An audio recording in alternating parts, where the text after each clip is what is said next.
Welcome to the Mockingcast, the podcast of Mockingbird Ministries. I'm David Zoll, your host, and in a few moments, I'll be joined by my co-hosts, Sarah Condon and RJ Heyman. We come to you every other week to discuss a few of the places where we currently see grace and its absence playing out in unexpected and compelling ways. We're glad to have you with us.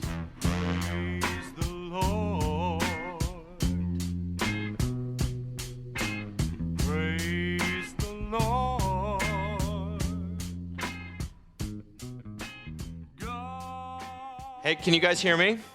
Mm-hmm. Yeah? Yes. I'm looking at you on a screen in front of a bunch of people.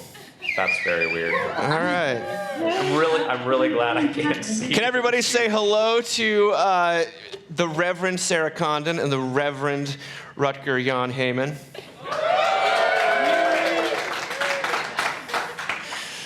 Well, let's get going. How are you guys doing? What's Sarah, near-death experiences?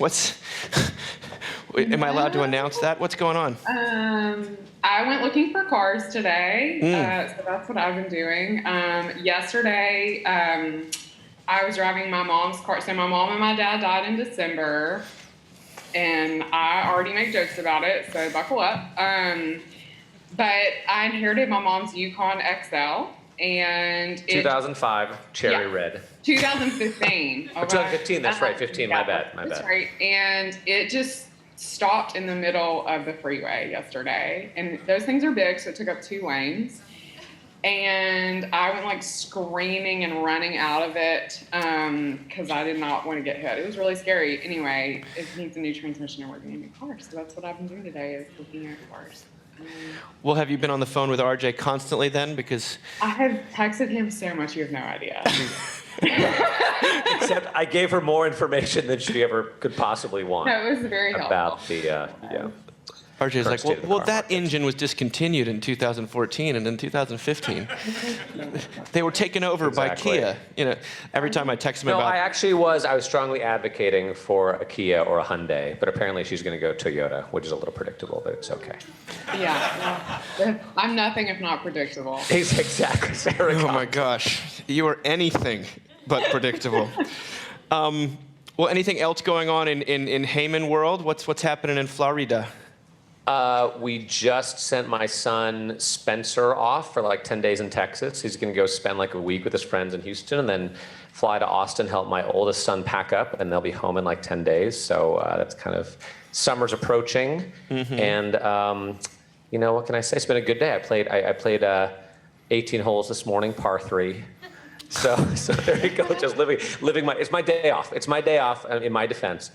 For some reason, you're more insufferable in this format than usual. Yes, that makes sense. Ooh, good. Big vibes right out the gate. Right out of the gate. Well, it's Mother's Day this weekend, in case you hadn't known, in case you're not prepared. And so, well, actually, I should say, we're having a great time in Tyler. Hey. You were missed terribly, Sarah. RJ, yes. You know. Yes, I know. It's okay. As always, take it or leave it. I'm the third wheel. I know. I get it. You know.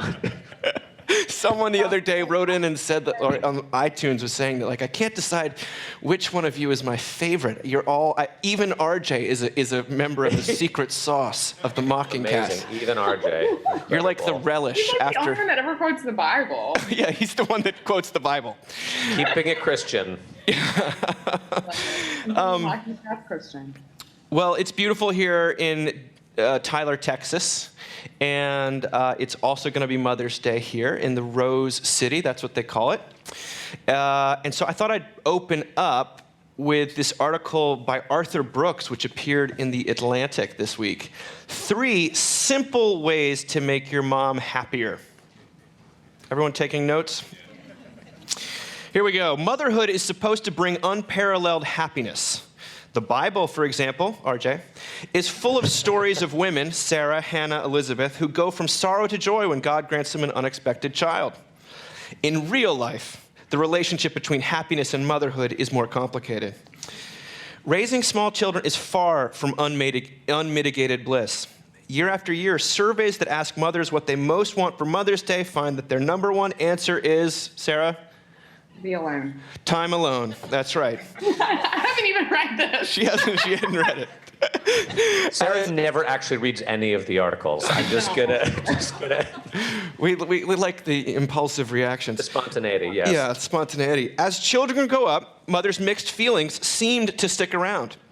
Research suggests that plenty of mothers feel some resentment toward their adult progeny, especially when the relationship feels unequal. Logically, a mother's overall well-being should rise as kids grow up because the pressures of raising young kids decrease, while the sense of meaning that adult children bring their mothers stays high. But the opposite appears to be true. In 2016, 3 social scientists looked at the life satisfaction of women with and without kids.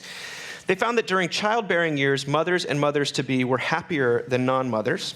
However, by age 40 and beyond, mothers' life satisfaction levels were generally a bit lower than their childless counterparts.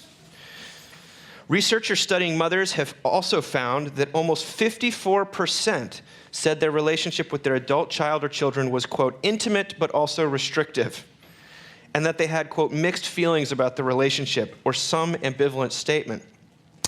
The strongest predictor of ambivalence toward an adult child was whether their mother continued to financially support them. And the biggest predictor of interpersonal stress between adult child and mother was her affirmative answer to the question, do you feel that you give more than you receive in this relationship? Then he goes on to actually say a few ways that adult children can make their mother happier.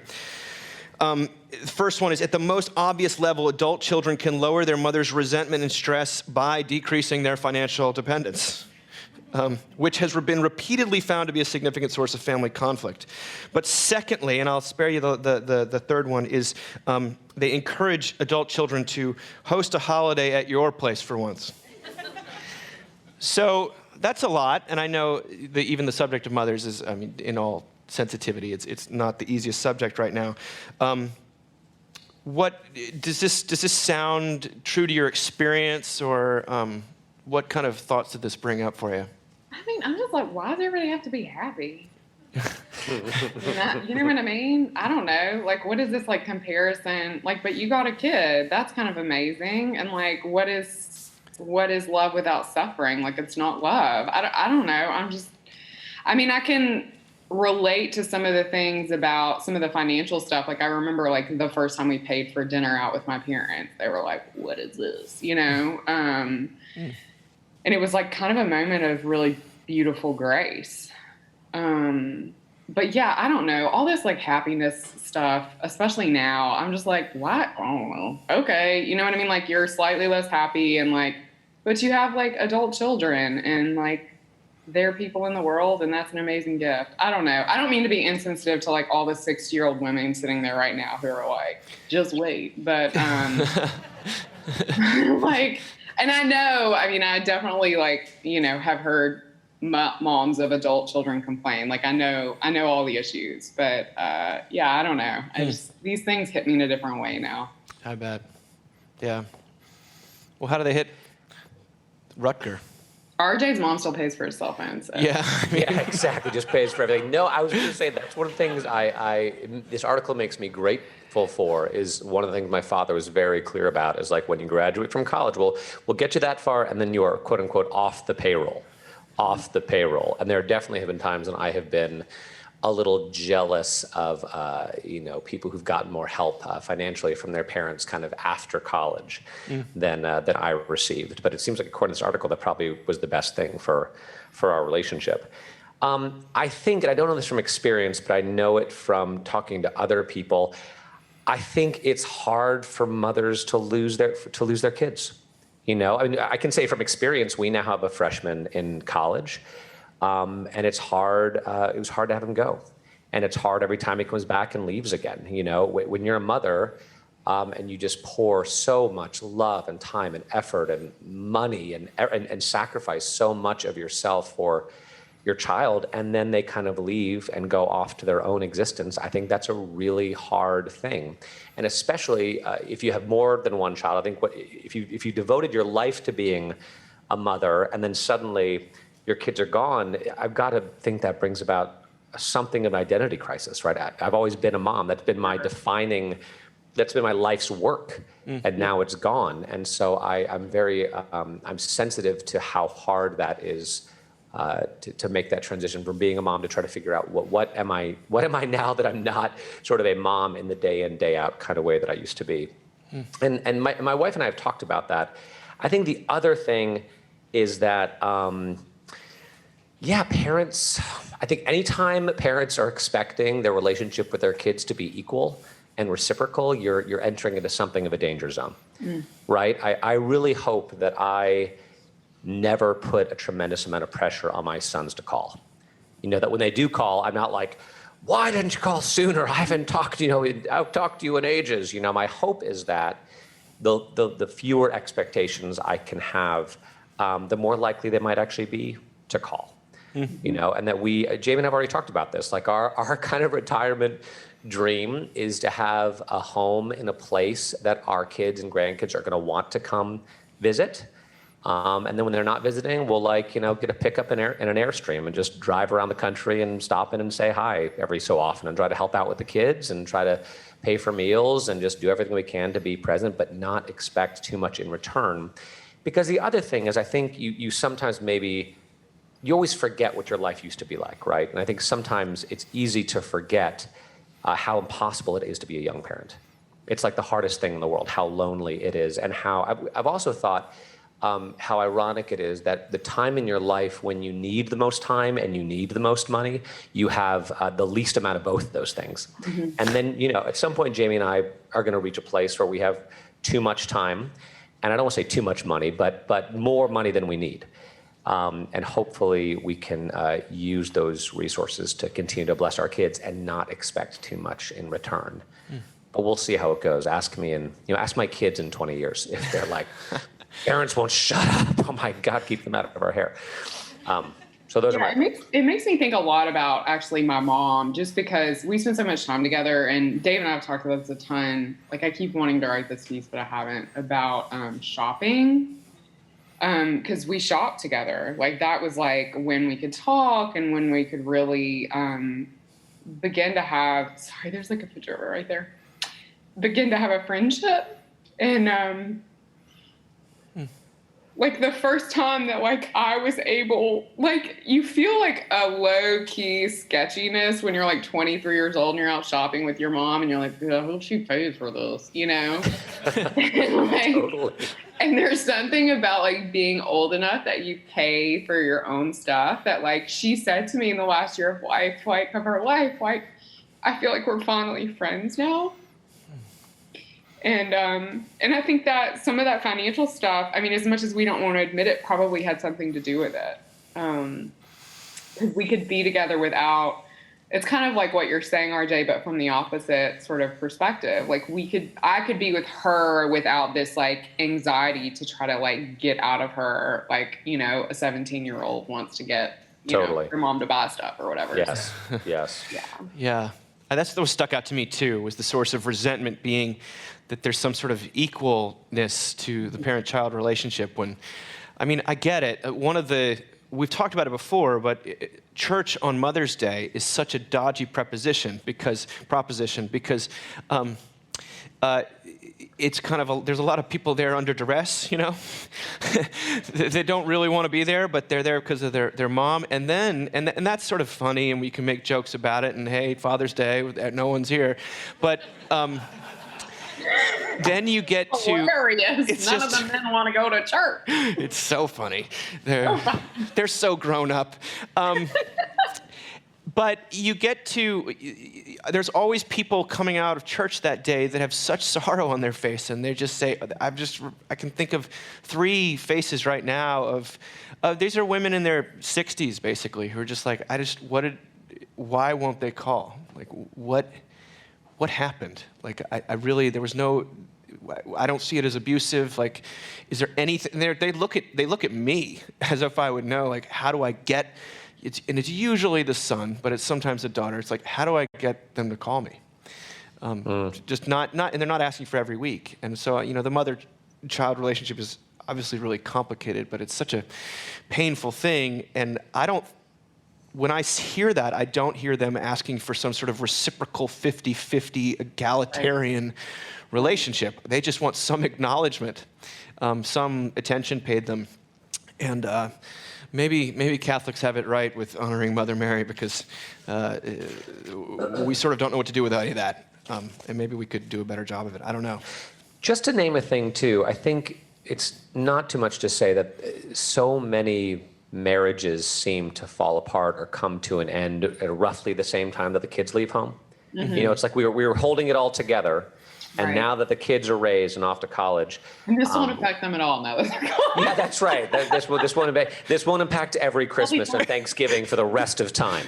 You know, but it does. I think, you know, the answer probably, I don't know what the answer is, but I think that just ups the ante, right? Because now if like the kids have gone and like your parents are unmarried too, then it just kind of ups the pressure even more. Whereas I'm certainly hoping to continue to be married after my kids leave home, and my hope is that you know, that Jamie and I will satisfy enough of each other's emotional needs that we won't.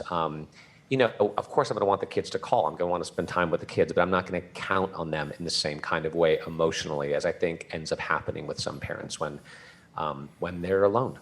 Mm-hmm. Yeah, I have to say here, I have had those conversations, Dave, with parents who are like, I can't get my adult children to call me, what should I do? And I actually would suggest something, and that is go to 6 months of talk therapy and then tell your kid that you're going to therapy.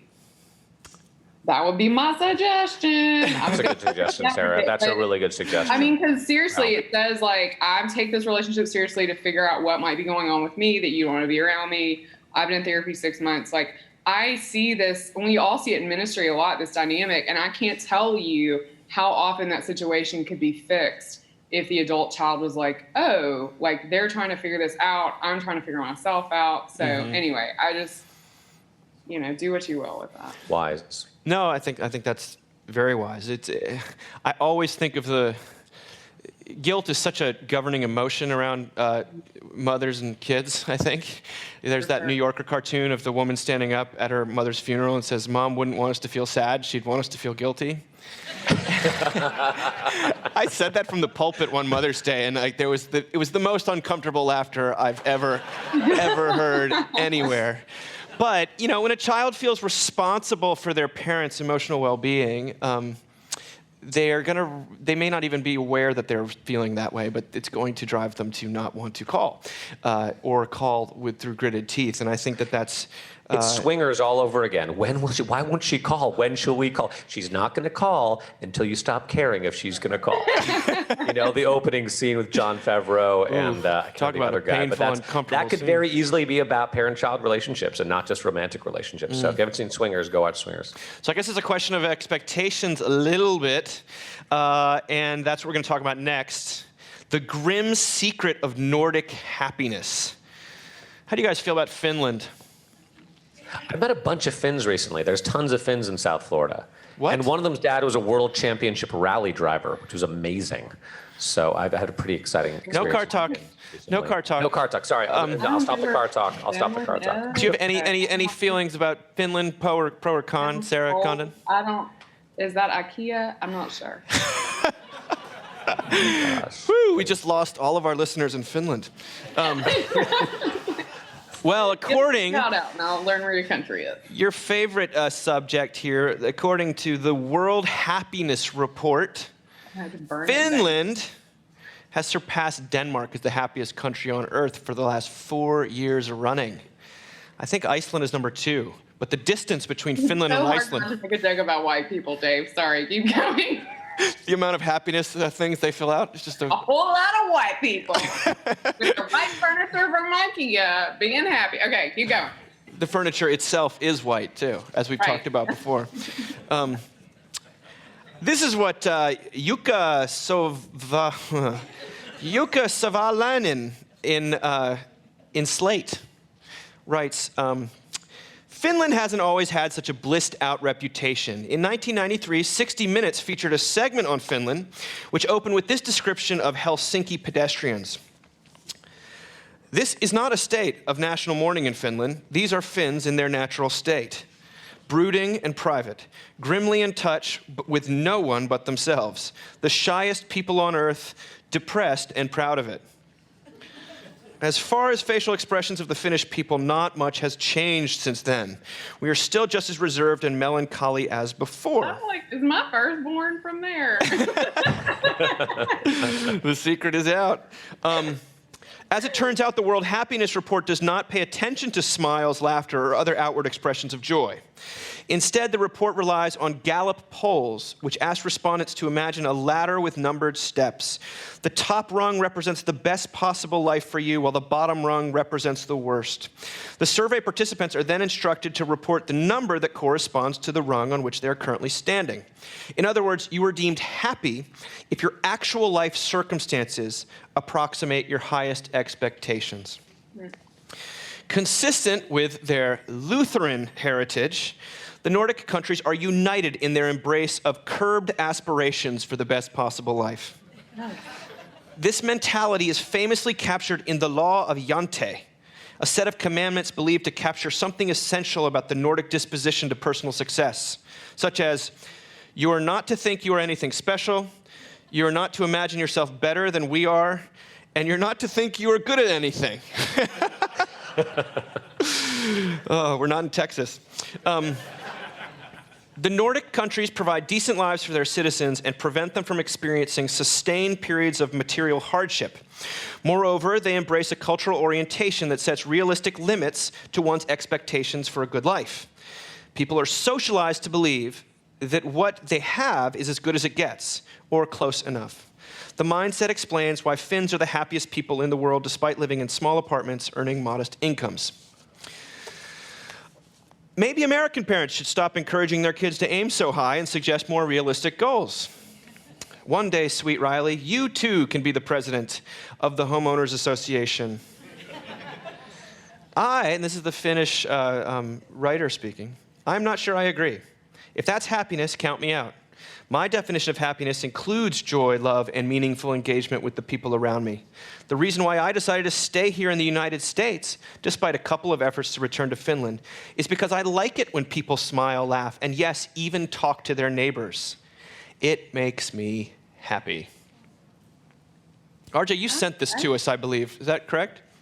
I did. I thought it was. You're a Nordic person. What? Dutch, but close enough since we're just lumping everyone together. The word reasonableness, like reasonable. I've been thinking about that word a lot because it appears in various places. Like one place is the Serenity Prayer, which I love, and I've kind of been thinking a lot about. Everyone knows the first stanza, but they don't know how it continues. And one of the lines in the Serenity Prayer is, trusting that he, meaning God or Jesus, will make all things right if I surrender to his will, that I may be reasonably happy in this life and supremely happy with him forever in the next. And I love that idea of reasonable happiness, because I do think in America in general, and specifically in places that are more economically advantaged, I think we think that supreme happiness, consistent happiness, constant happiness is kind of how we should be living, how we should be existing. And when the gap develops between that expectation and the reality of our lives, it creates a tremendous amount of pain and hiding and dishonesty, all sorts of stuff. And so the idea of being reasonably happy in this life. And there's also something in the Episcopal funeral liturgy that talks about having the comfort of a reasonable and holy hope. Mm-hmm. Something about reason, just tamping it down all a little bit, which I think is really helpful. And I find that to be helpful in my own life. Even when things are going, because I'll say, like in my life right now, things are going pretty good. They haven't always, right now they are. And I try to kind of hold it with a loose hand because I recognize that life is up and down, and sometimes things are going to be great, and sometimes they're not going to be so great. But to keep expectations in sort of a neutral place, and then you can actually enjoy the the joyful moments without having to hold on to them so tightly. And then when things aren't so great, you know that will pass as well. And then the other thing, I love the what are they called? The rules or the laws that Of Yante? Or yeah, I Yonte? love those, and I think those are deeply biblical. You know, there's a passage in Romans that everyone, especially very sort of moralistic people, love to quote, which is it 12, where he's like, therefore, do not conform anymore to the pattern of this world, but be transformed by the renewing of your minds. And you're like, oh my gosh, that sounds just so amazing. And the very next thing he says, by the grace given to me, I say to you, do not think of yourselves more highly than you ought. You know, but it seems like that's the transformation he's talking about. It's not some sort of ethical, moral transformation. It's just about thinking about yourself with sober judgment and esteeming others as being better than yourself. And this is going to sound a little weird to say, but I'll say it. When there have been times in my life when things have gone well, you know, or ministries or whatever I've been involved in have gone well, and people will say to me, gosh, this is going really well. You're doing such a great job. You know, this is wonderful. And I'm always just like, well, yes, God has been good, and I'm really thankful, and we'll see if it lasts. And I think I freak people out a little bit when I don't take credit for things, but I don't want it. It stresses me out, you know? I would rather just give it to God and let it be. I mean, really, I'm really saying this. Like, I would rather just keep it in His hands, because I can't carry those kind of burdens. I can't carry that kind of expectation. All I can do is just do the best I can to be faithful and live one day at a time and keep things reasonable and trust Him for the rest. So I just don't want it.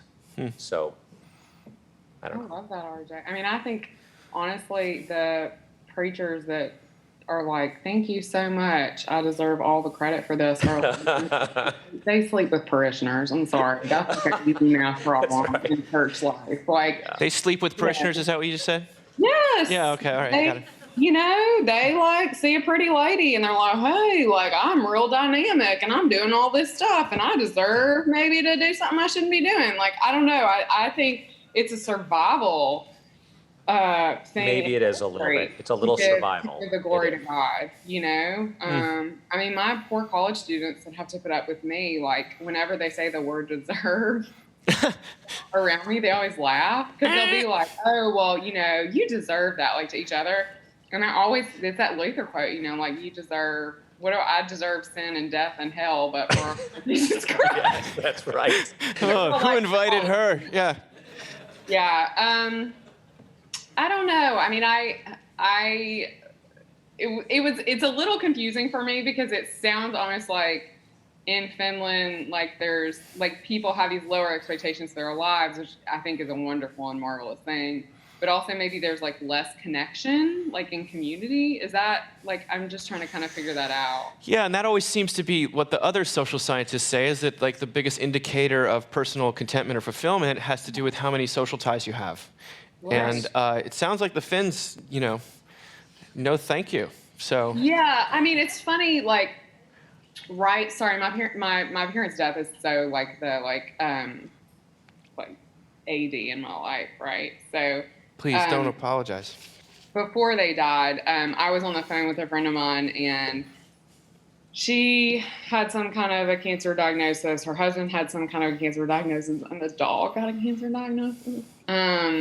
And they had just been through it, and they had flooded in Harvey, and it was a really sweet sentiment, and I'm of course not good at those.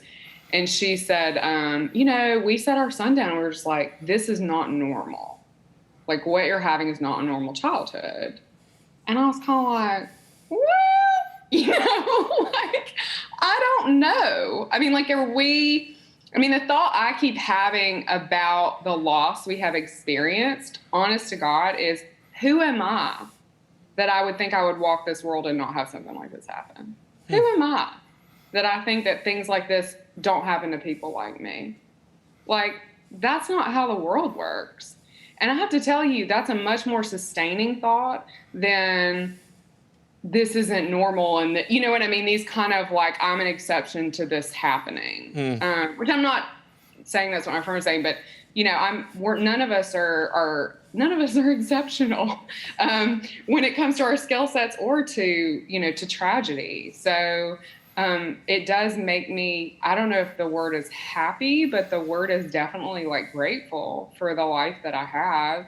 In a That's way very that, much like what Stephen Colbert said about, I think, his mom, or was it Anderson Cooper about his mom? Anyway, it was Anderson the- Cooper, his mom. yeah, that my mom never said why me. She said why not me? Like why not me? Yes. Why would I be exempted from the suffering of the world? And Yeah. Sarah, that's a good word about this is not normal, right? Because I've been going through that with my, again, freshman son in college who was looking forward to his second semester of senior year last spring and was really looking forward to his freshman year of college. We told him it was going to be so fun after he worked so hard in high school. And it's been kind of a nightmare, Right. you know? And this whole thing of it's not normal versus like, well, this happens. It's going to be okay. It's not, I know it's not what you hoped for. Yeah. It's sort of not it's not what we told you it's going to be like. But these things happen. So the prayer is just, I don't know, I hate to say it, like it builds resilience. That sounds so, uncompassionate. But I don't Sounds know like what else to say. Calvin's father in the comic. Yeah, exactly. Builds character, Yeah. son. I have not said that to him. I'm just trying You to don't love wanna him as say, best I like, can. Yeah, you don't want to say like, well, at least you're not doing college in Nazi Germany. You know what I mean? Like, you like Well, really we have had that thought. Like, at least we're not at war. At least you weren't drafted. You could really At hold least you him weren't back. drafted. You know. But I also think it's just like getting him ready, and in some ways getting me ready, even as that careening towards 40-year-old woman for life, like to roll with it. And like, gosh, I mean, I tell you, I can roll with it in a way I never knew was possible. So, and also like to know that we are not alone. I mean, I said to Dave this morning, like, I know people look at what I've been through, and I've said this on the podcast before, but it bears repeating. I know people look at what I've been through and they don't want me to spiritualize it. They don't want me to talk about Jesus. They just want me to talk about trauma and pain and suffering and hurt. And that sounds so nice for them, but that sounds like I can't breathe. I mean, I really, like, I have to have oxygen in the room, and I have to know that the Lord is resurrected for me and for my mama and daddy. And, it's only the people, and Dave said this to me. He came to the funeral for my parents, and he sat on a couch, and he said to me, it's going to be the people who haven't been through stuff that are going to be critical. And it's been 100% true. So sorry, that was like a mini sermon, but I think it's, it's worth saying that, like, finding joy in what we've been given. And even, I mean, I'm like all over the place, but the car accident that I almost had yesterday when my car stopped and crossed 2 lanes of traffic and people were going 80 miles per hour around me. Like, my parents didn't escape their car accident, but I got to get out of that one. And there was something for me that I felt very protected and very loved. I felt their presence very present to me, and I felt lucky. So, that's not all bad. I mean, I can't believe I get 2 lessons, So, Wow. Yeah, I was thinking about, we just heard a wonderful talk here that I can't wait for people to hear about original sin and the relief of it. And it struck me is that when you talk about this idea of normal and what's expected of a normal life, that I was reading something about this, that we suffer a very limited sense of what's normal. And that has to do, that's only getting smaller because of social media and what we're exposed to. And, the classic, we compare our insides with other people's outsides. But what the Christian faith, part of what it can do in its preaching of the law, frankly, or the understanding of people as broken, sinful, cracked actors, if you will, is expand our sense of normalcy. So that, because if you have a really confined sense, a really limited view of what is quote unquote normal and therefore what's expected, anything that falls out of that, you're all of a sudden, what is the word? Abnormal, aberrant, that you're alone and singled out. Instead of the fact that the truth is, if you got inside anyone's mind, they're already in a lot of internal turmoil and pain, but B, you don't know what they've suffered. You have no idea or what they will suffer. But to advocate for a broader sense of what's normal, I think that's what the low anthropology basically does, though we don't say it in those terms. So any other thoughts on that before we move on?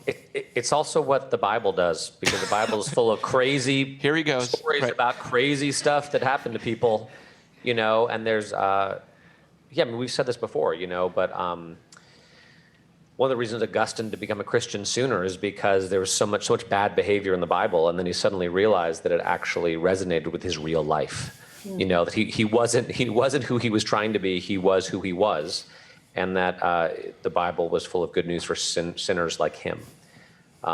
Anyway, so yeah, my little Bible guy plug. Bible, you should read it. The Bible. The Bible. It's not just a book. It lives. In RJ's mind. I used to be really scared of the Bible, man. I don't know when this happened exactly. A few years ago, I was like, wait, I kind of like the Bible. There's good stuff in there, actually. I think my earlier high school, super evangelical self never read the Bible because I thought I had to. And then I started actually to do it. And I was like, oh, this is good stuff in here. Some good stuff. Oh my gosh, amazing. Should you plug over? Yeah, sorry. Is it okay? You think we're telling people to read the Bible all of a sudden? Poor Dave. We just see Dave. I mean, this is a pretty great way to do it live, because usually it's so awkward, and I'm sure it is awkward, but Dave is having to absorb all the awkwardness. I wish you could you guys could at least turn the thing around so you could see that. No, I'm terrified. They're all staring. They're all staring at me. Okay, well, we're going to talk about mastery. This is Oliver Berkman, our friend and writer, in his wonderful newsletter, The Imperfectionist. This was sent yesterday. He says this. Stick with me. It's a little dense. It occurs to me that the fantasy of somehow stepping outside reality so as to control it undermines many of our most problematic approaches to time and productivity. It's the desire to somehow lever yourself outside of the unfolding processes of life, to achieve a dominant position above and separate from things, like some kind of godlike air traffic controller, to be the master and commander of your time. That, in my mind, is the yearning behind the desire to, quote, get on top of things. Note the metaphor. And behind the tendency to put important things off until you've, quote, cleared the decks of smaller tasks, or until some imaginary future point at which you'll have got your life into proper working order and real life can finally begin. It's surely also the secret longing of the compulsive planner. Any compulsive planners in here? Who want to scramble up to some vantage point from which it might be possible to know how the future unfolds. And of the efficiency obsessive, striving to become so perfectly optimized that there's no obligation or opportunity she'd ever have to fail at or decline. She wants to step outside the constraints of her finite time. By the same token, the most fruitful and practical ways of thinking about time and productivity come down to realizing that you're already inescapably part of and constrained by reality, that your time is already running out. And that's why you should give up on trying to reach a phase of life that's problem-free. It's also why you should stop trying to clear the decks and instead just get on with doing stuff that matters, while tolerating the fact that the decks aren't clear. It's why you should treat your pile of unread books and articles as a river instead of a bucket you might one day manage to empty. All of which is deeply unpleasant at first for anyone who feels this desire to achieve mastery over life, because it means acknowledging how horribly limited and finite and ultimately mortal you really are. Still, compared to the alternative approach, i.e. getting on top of things, it has the inestimable upside of not being completely impossible. And in the end, it's a huge relief and a spur to action and accomplishment. He concludes by saying, the reason you never feel on top of everything isn't that you're a particularly ill-disciplined loser. The reason you'll never get on top of everything is because you're inextricably enmeshed in the everything you've been struggling to get on top of. And I think that's it's another way of underscoring our sort of anthropology, our limitations, our creatureliness. But in the parlance of modern like optimization and time management, I found it to be deeply refreshing, because I was talking to someone recently who said that this is the year that they are finally on top of school for their children, and my initial response was like, I hate you. Like I'm so far away from that that I can't even see it. And our teachers are disappointed in me. But it creates, on top of already the demands in which we are living, it creates a sort of a guilt system, a feedback loop, by which you're chasing after something that's completely imaginary. As a limited person trying to achieve this. I don't know, does any of that resonate with you guys? I brought a show and tell. You just did show and tell? No, I brought a show and tell. Okay. I mean, just grabbed it off my windowsill as you were talking. Yep. Everyone, this is my parents. Oh my goodness. And I tuck little things in here. A friend told me to do this. That's been like very helpful for me, that remind me of them. And the kids do stuff. So I just have to tell you this because it's hilarious. Splendid packets, because they had them everywhere. Wait, you're unpacking Splenda packets that are in the urn with your parents' ashes? They're with the ashes. Oh, okay. Yeah, I shove it all in there. I'm tracking, all right. Yep. What else is in there?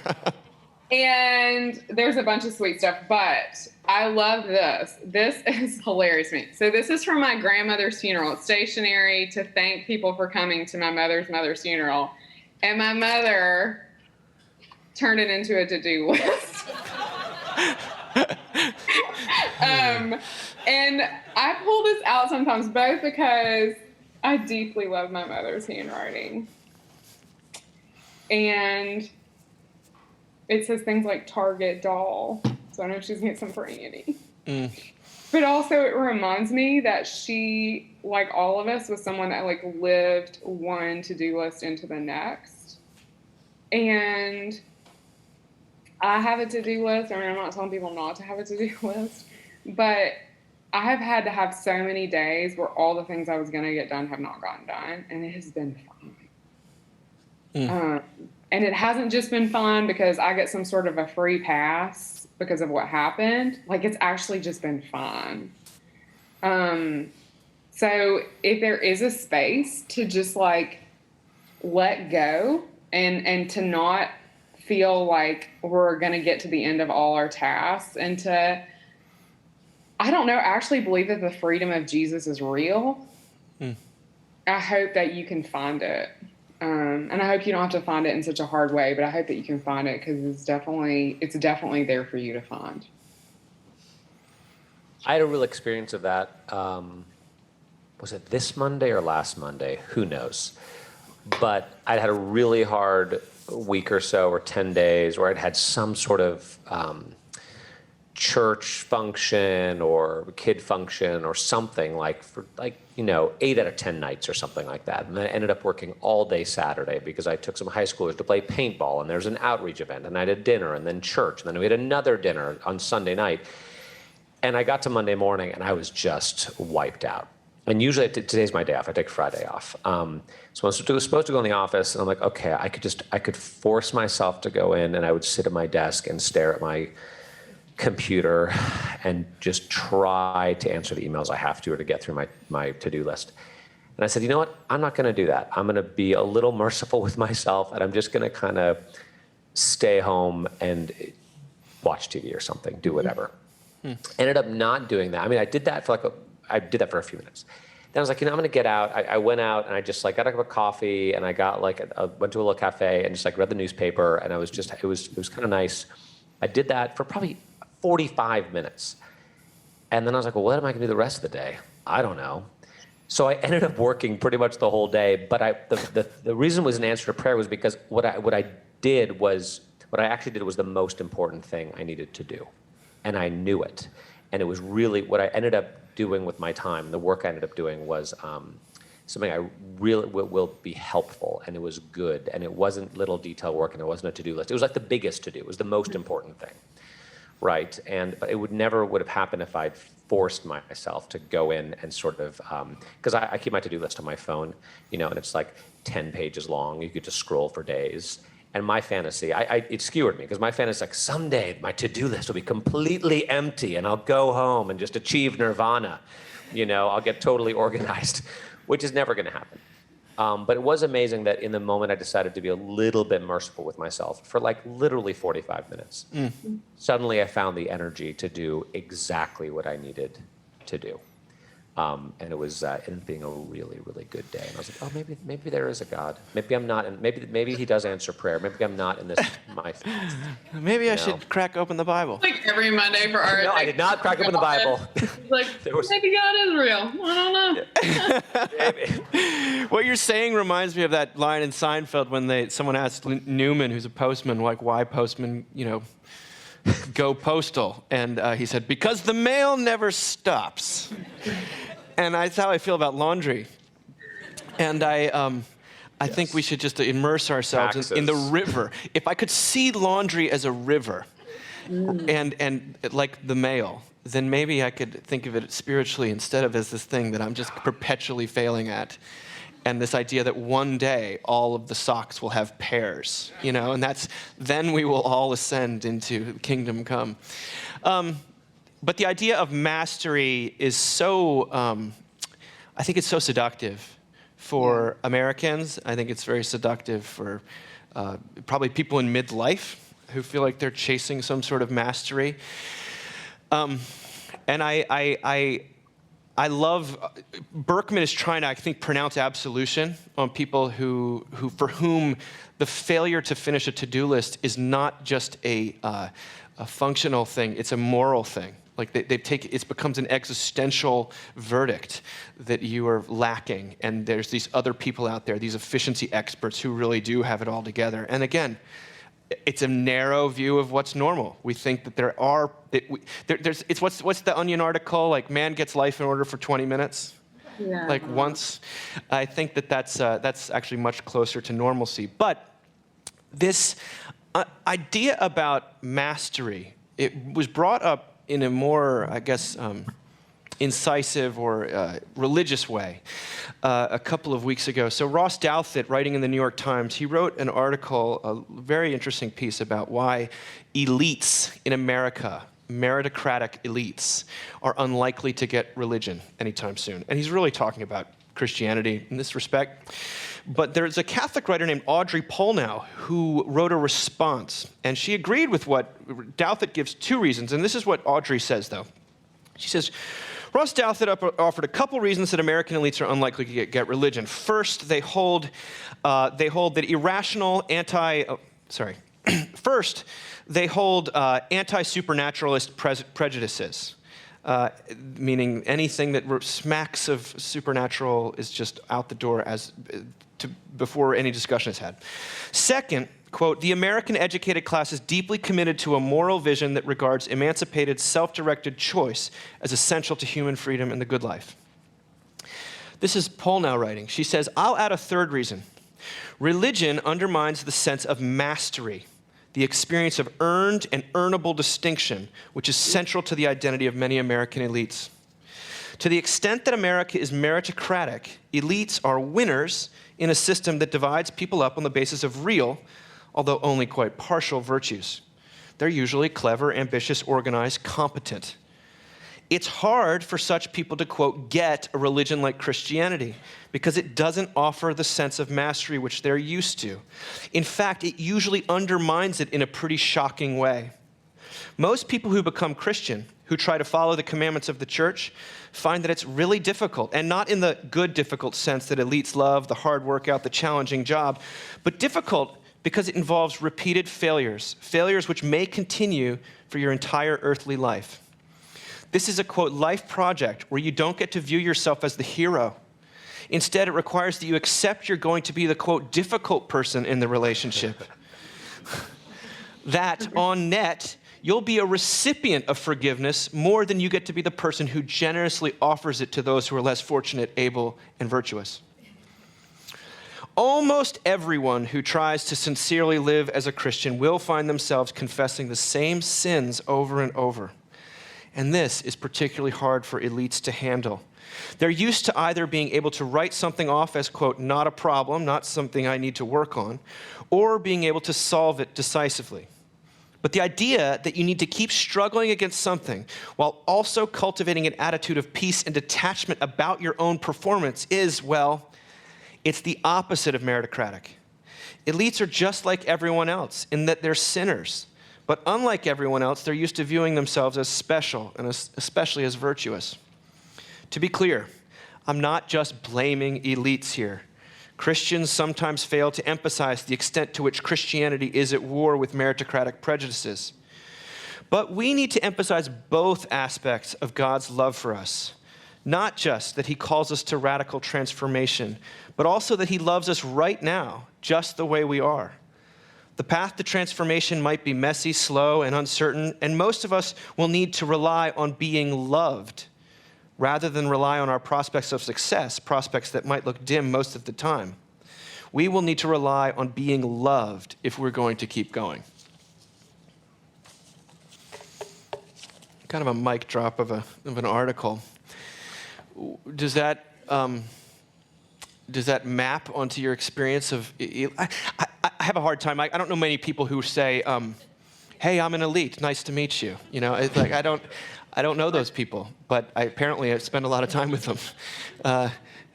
What do you think? I mean, so I don't like the us versus them language particularly because I just don't think it's true to how people think of themselves. But I do get this: Americans, Western people, 21st century people, whatever. We thrive on the allure of mastery and the kind of retreating horizon in front of us, and we don't know how we would ever even get out of bed without it in front of us. And Christianity, I do think, undermines that in a way that can be shocking, as she says, but also of deep relief and comfort.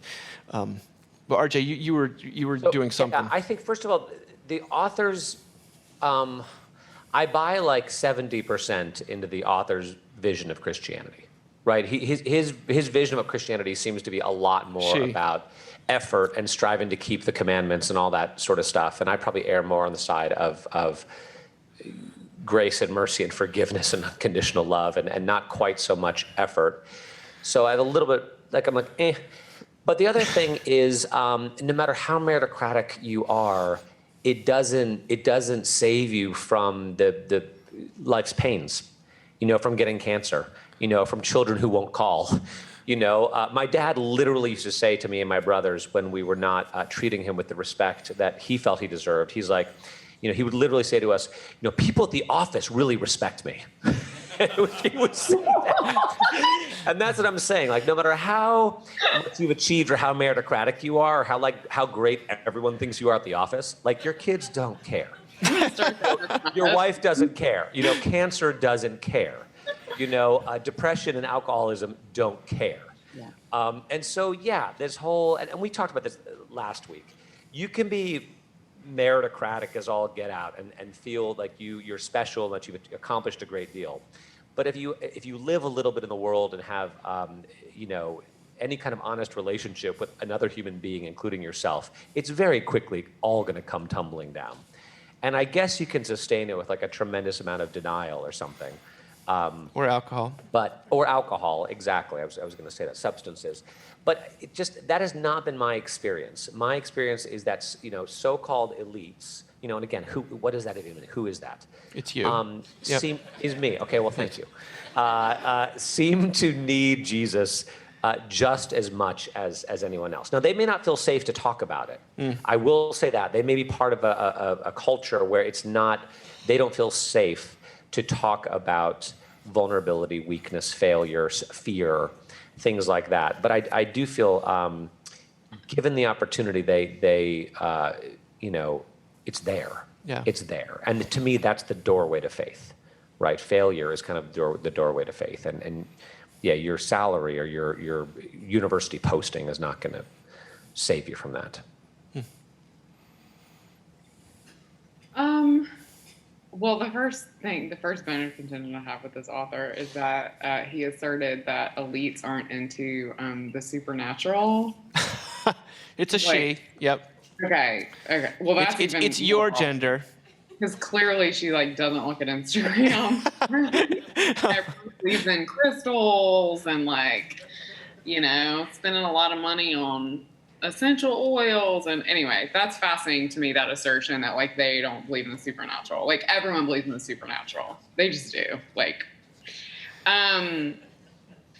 but yeah, I mean, I think the sermon that kept coming to mind, Dave, and I'm sorry this is obscure, but the guy who preached at the National Cathedral, and he ended it with the G.K. Chesterton quote. David Brooks? No, was it Gerson? Michael Gerson? Yes. The depression one? Yes. Oh, that's a all-time greatest. Yeah. It's an incredible sermon. And, preached in a place that doesn't have a lot of testimony, I would guess, when it comes to their preaching. And it was a sermon that was all over the place. And guys, I've never seen a sermon preached in the National Cathedral that's all over the place. It was so compelling because he spoke as someone who I'm sure, would be considered an elite, who had been through so much suffering and so much pain and really found the gospel there. It also makes me think of, Dave, I feel like I say this to you once a week, but how Paul Walker, I think someone said to your rector, so your head pastor of your church, or to you, why do you preach like everyone's always in an existential crisis? And it's like, but do you believe? Yeah. Sorry. Yep. It's not an existential crisis right now. You know what I mean? Like, it's that. I mean, it's the idea. Like when I preach to my students, some of them come in with this like pedigree of having like been born into the Episcopal Church, and some of them like aren't even Christian yet. And I preach to the ones who aren't even Christian yet, knowing that the ones who have grown up in the church need to hear it just as much, if not more. Yeah. One thing I really do agree with her on, and she kind of gets there, is that, Sarah, on the off chance that by some miracle someone actually goes to your church, actually shows up at church, to have a message that does not support or sort of fuel the fire of their meritocratic thinking, but actually sort of announces the end of it, and creates a space for vulnerability, honesty, humility, transparency, all that sort of stuff. And that probably has as much to do with the kind of tone of the sermon as opposed to the actual message that's delivered. But the church does have a incredible opportunity to just be like, nope, sorry, we don't play that game. Go if you want no mercy, you'll find plenty of it out there. If you want a little relief, come here. If you want to talk about about reality. Yeah. Here. No, it's you mentioned the Serenity Prayer earlier, and one of the only bones to ever pick with AA, with Alcoholics Anonymous, is that there's a belief within it that there are addicts and then there are, quote, earth people. Basically, people that don't struggle with, they have a genetic makeup that they're not predisposed to addictive behavior around alcohol or metabolize alcohol in strange ways.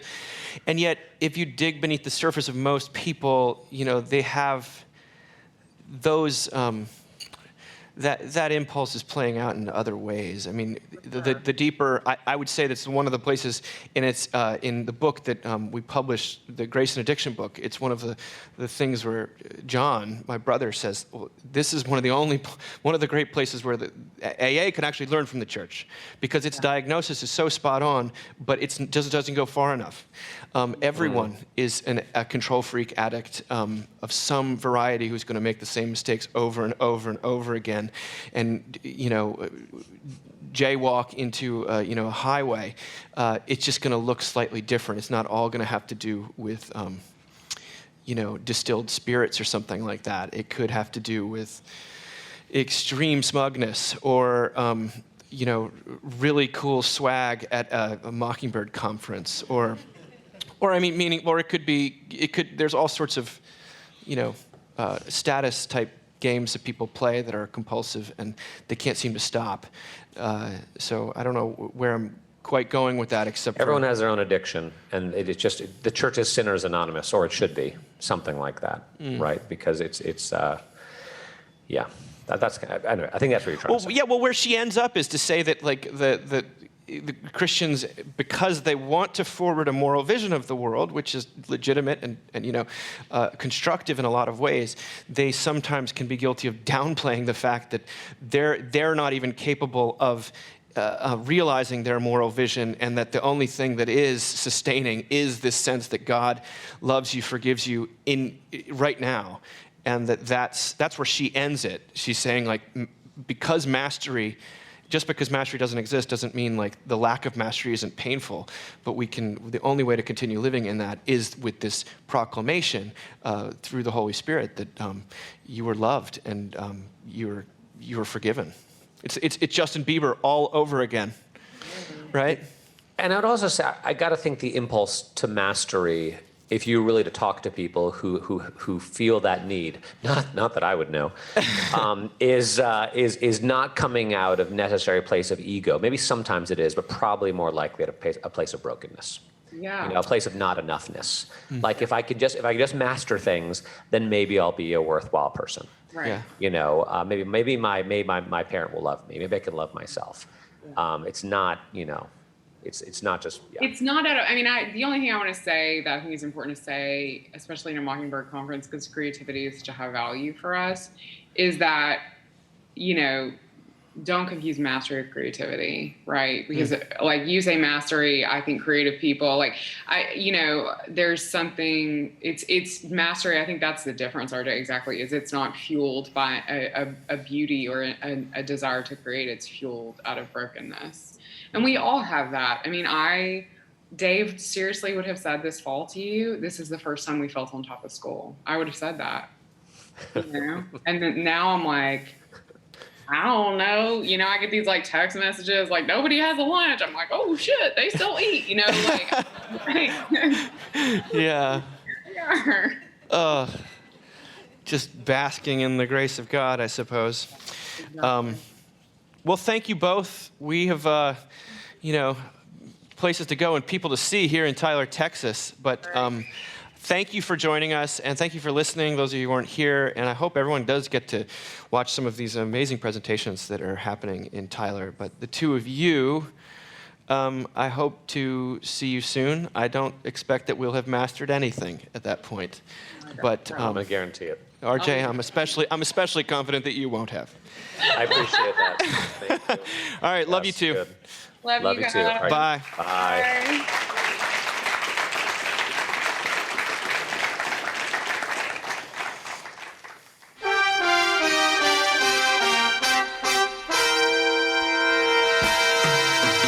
Thank you for listening. Remember, you can find us on the web at www.mbird.com. And we'd always love to hear from you at info@mbird.com. Audio production for the Mockingcast is provided by TJ Hester. And if you like what you've heard, please drop over to iTunes and leave us a rating or review. Until next time.